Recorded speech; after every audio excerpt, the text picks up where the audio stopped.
ദൈവത്തിൻ്റെ മഹത്വം. ഈ ഒരു അവസരത്തിൽ സംസാരിക്കുവാൻ സമയം ലഭിച്ചതുകൊണ്ട് ഞാൻ ദൈവത്തെ സ്തുതിക്കുന്നു. കഴിഞ്ഞ ദിവസം ആറ്റിങ്ങലിൽ ഉണ്ടായ വിഷയത്തോടുള്ള ബന്ധത്തിൽ MBFT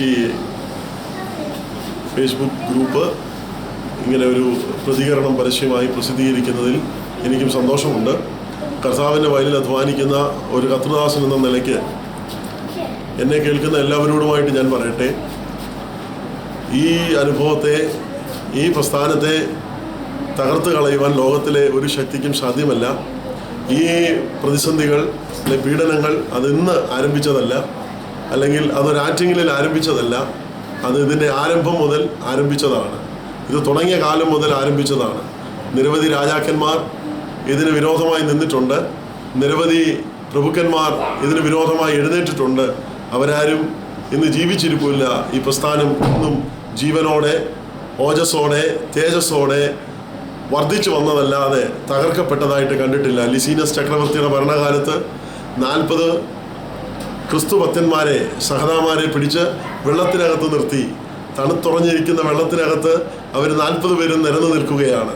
അവരുടെ ശരീരമെല്ലാം വിറങ്ങലിച്ചു. അവരോട് പറഞ്ഞു, കരയിൽ പടയാളികൾ ഒരുമിച്ച് തീ കായുകയാണ്. പടയാളികൾ ഇങ്ങനെ അവർക്കൊരു ഓഫർ കൊടുത്തു, നിങ്ങൾക്ക് കയറി വന്ന് ഞങ്ങളോടൊപ്പം ഈ വീഞ്ഞും ഇവിടെ ഞങ്ങൾ ചുട്ടുകൊണ്ടിരിക്കുന്ന കോഴിയും നിങ്ങൾക്ക് ഭക്ഷിക്കാം, മാംസവും നിങ്ങൾക്ക് ഭക്ഷിക്കാം. ഒരൊറ്റ കാര്യം, യേശുവിനെ തള്ളിപ്പറഞ്ഞാൽ മതിയെന്ന്. അവർ 40 പേരും അവരുടെ പ്രാണൻ പോകത്തക്ക നിലയിലായപ്പോഴും തള്ളിപ്പറഞ്ഞില്ല. എന്നാൽ അതിലൊരുവൻ ഈ തണുപ്പ് എനിക്ക് സഹിക്കുവാൻ വയ്യ എന്ന് പറഞ്ഞ് തിരിച്ച് കയറി വരുന്ന ആ സമയം ഞാൻ എൻ്റെ കണ്ണുകളിൽ കാണുകയാണ്. നിങ്ങൾ നോക്കൂ, അദ്ദേഹം കയറി വരാൻ തുടങ്ങിയപ്പോൾ ഈ പടയാളികളിൽ ഒരുവൻ, മദ്യപിച്ചുകൊണ്ടിരുന്ന പടയാളികളിൽ ഒരുവൻ അവരെ നോക്കി, 40 പേരെ നോക്കിക്കഴിഞ്ഞിട്ട് ആകാശത്തിലേക്ക് നോക്കി. ആകാശത്തിലോട്ട് നോക്കിയപ്പോൾ അദ്ദേഹം കാണുന്നത് 40 കിരീടങ്ങൾ ഇറങ്ങി വരുന്നതാണ്. ഈ 40 കിരീടങ്ങൾ ഇറങ്ങി വരുന്ന കാഴ്ച കണ്ടപ്പോൾ പടയാളികളിൽ ഒരുവൻ പറഞ്ഞു, അദ്ദേഹം കയറിപ്പോന്നോട്ട്, ഞാൻ യേശുവിൽ വിശ്വസിക്കുന്നുവെന്ന്. എന്തൊക്കെ വന്നാലും യേശുവിലുള്ള വിശ്വാസം തള്ളിക്കളയുവാൻ, യേശുവിനെ തള്ളിപ്പറയുവാൻ ഞങ്ങൾക്കാവതല്ല. അതിന് പ്രതികൂലമോ പീഡയോ ഒന്നും സാധ്യമല്ല. പൗലോസിനോട് ചേർന്ന് പറഞ്ഞ്, ഞാൻ എൻ്റെ വാക്കുകൾക്ക് വിരാമം കുറിക്കട്ടെ.